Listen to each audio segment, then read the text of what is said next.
Let's turn to that budget right now and the massive 2019 budget we got details on yesterday. Congress has now received the president's $4.4 trillion spending proposal. It includes a $1.5 trillion infrastructure investment.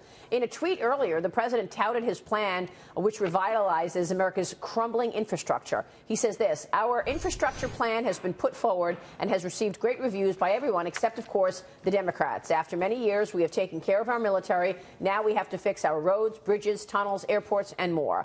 Bipartisan, make deal, Democrats," he questions. Let's bring in South Dakota Senator Mike Rounds right now. Senator Rounds, good to see you. Thanks so much for joining us this morning.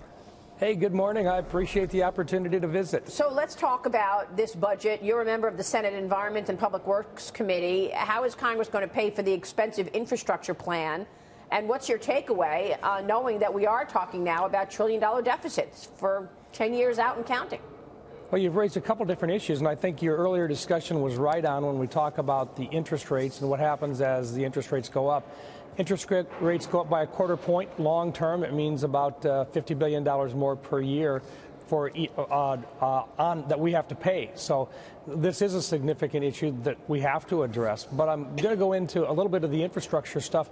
What the president wants to do, I think, is the right thing in terms of fixing the infrastructure we've got in this country and improving it. It's one of the advantages we've had over the rest of the world is transportation opportunities, energy opportunities. Right now we're talking about communications, power supplies, and so forth. I'm not sure that with the amount of money that he wants to invest, we're going to get to 1.5 trillion to 1.7 trillion total investment. But I think that's a very good goal. I like that goal better than $1 trillion over that same time period. I think this will push investment.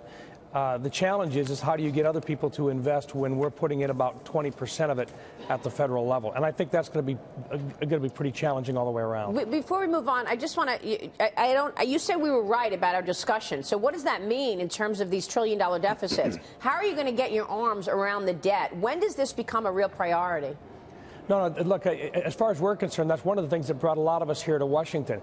But the first thing you have to do in order to be able to get your handle on the entire debt, remember, we were running deficits before we did the tax plan. We did the tax plan, and we're working right now with the administration on reducing the bureaucratic nightmare in Washington, which are the regulatory problems that increase the cost of doing business. Because we understand that unless we have a growing GDP, unless we actually have an economy that is rising with job opportunities for young people, unless we have that happening, we can't dig ourselves out of the mess we've got ourselves into.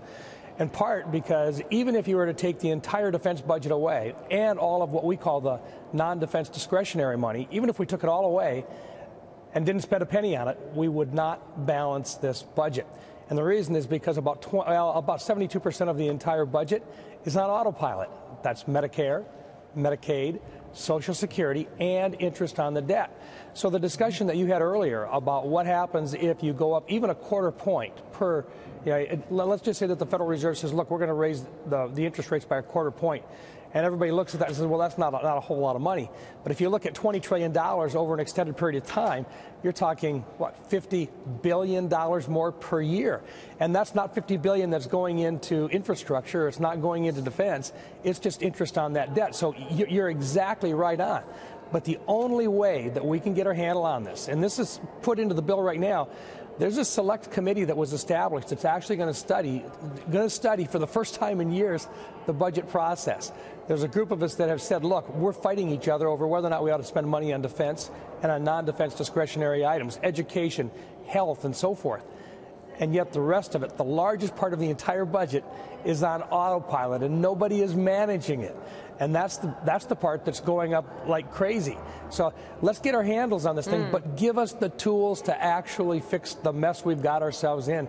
And until such time as we recognize that means the entire budget, not just the defense and non-defense discretionary, we will not fix it. But, Senator, it's Dagan McDowell. All you Republicans recognize it. I can't tell you how many congressmen have come on the air in the last week and said, well, we recognize that entitlement entitlements are the problem. Well, what are you going to do about it? Because the market, I'm telling you, is going to make a decision for you in terms of interest rates spiking while you're sitting around in committees trying to figure out how to right-size Medicare and Medicaid and Social Security. And by the way, the House at least passed what was a giant Medicaid reform last year, and it was some of your colleagues in the Senate in the Republican Party that got in the way of it and said no with a big thumbs down.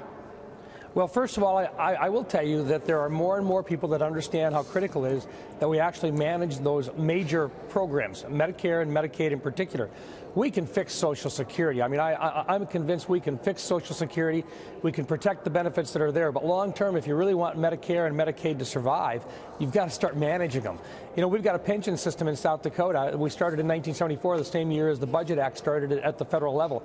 But every single year in South Dakota, we go back in and we manage that pension system. If you take a look at it, it's probably the best managed in the United States today. People don't look at it as a third rail. They look at it as an expectation that that's our job, is to manage it and make it better. We're not doing that when it comes to Social Security. We're not doing it on Medicaid. We're not doing it on Medicare. For those individuals that don't want to fix it, they shouldn't be here. We have to fix those programs, and the only way you can do it is to have accountability and responsibility.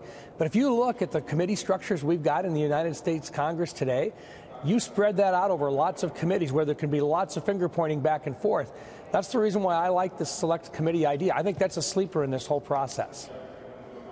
Let me ask you about the immigration debate, Senator. Your chamber has begun a rare open-ended debate on immigration. The president weighed in on the debate this morning. Here's what he tweeted this morning. Negotiations on DACA have begun. Republicans want to make a deal.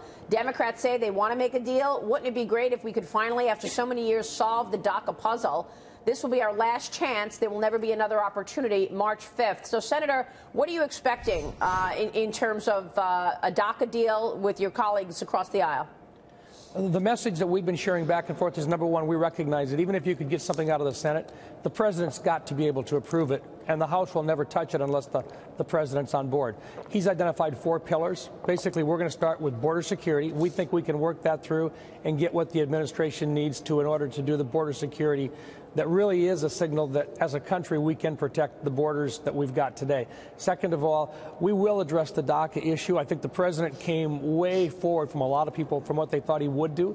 I think that was a positive message to Democrats saying, look, we can actually work and find some common ground. And there is a sense that these young people really could add to our job force, which is going to add to our economy long term. We need that workforce.